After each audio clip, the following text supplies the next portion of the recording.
ബഹുമാനപ്പെട്ട ഇബ്രാഹിം നബി അലൈഹി സ്വലാത്തു വസ്സലാം റബ്ബി ജഅൽനി മുഖീമസ്സലാ 4000 വർഷങ്ങൾക്ക് മുമ്പ് ബഹുമാനപ്പെട്ട ഇബ്രാഹിം നബി അലൈഹി സ്വലാത്തു വസ്സലാം ദുആ ചെയ്തറിയോ, എനിക്ക് നമസ്കാരം നിലനിർത്തുന്നവനാകണമെന്നാണ്, നമസ്കരിക്കുന്നവനാകണമെന്നല്ല.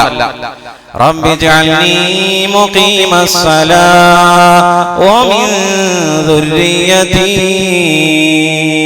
എന്റെ മക്കളെ അവിടെ ചോദിച്ചു. കഴിഞ്ഞ ആഴ്ച വരെ നമ്മുടെ വിഷയം മക്കളായിരുന്നു അല്ലേ? ഇബ്നു ഉമർ റളിയല്ലാഹു തആല അൻഹു പറഞ്ഞു, നാളെ നിങ്ങളുടെ മക്കളെ ചോദിക്കും, നിങ്ങളുടെ മക്കളെ നിങ്ങൾ എന്ത് പഠിപ്പിച്ചു, എന്ത് മര്യാദ പഠിപ്പിച്ചു, ചോദ്യം ഉണ്ടാവുമെന്ന് ബഹുമാനപ്പെട്ട സയ്യിദുനാ ഇബ്നു ഉമർ റളിയല്ലാഹു തആല അൻഹു.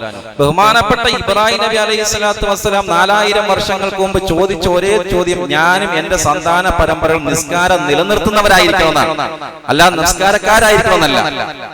റബ്ബനാ ഇന്നി അസ്കൻതു മിൻ ദുർരിയതി ബിവാദിൻ ഗൈരി ദീ സർഇൻ ഇൻദ ബൈതികൽ മുഹറം റബ്ബനാ ലിയുഖീമുസ് സ്വലാഹ്.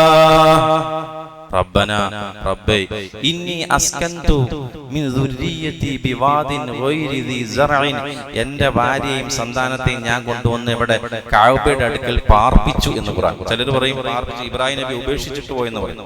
ഉപേക്ഷിച്ചിട്ട് പോയെന്ന് പറയുന്നത് തെറ്റാണ്. കാര്യം ഉപേക്ഷിച്ചു എന്ന് പറയും തറക്തു എന്ന് പറയണം, അല്ലെ ഹജർത്തു എന്ന് പറയണം. ഇവിടെ ഖുർആൻ പറഞ്ഞു അസ്കൻതു, ഞാൻ പാർപ്പിച്ചു, പാർപ്പിച്ചു, താമസിപ്പിച്ചു. എന്തിനാ? ഗൈരി ദീ സർഇൻ ഇൻദ ബൈതികൽ മുഹറം റബ്ബനാ ലിയുഖീമുസ് സ്വലാഹ്. പള്ളിയുടെ ചാരത്ത് ഞാൻ കൊണ്ട് താമസിപ്പിച്ച് എന്തിനെന്നറിയുമോ? നമസ്കാരം നിലനിർത്തുന്നതിന് വേണ്ടിയാണ്.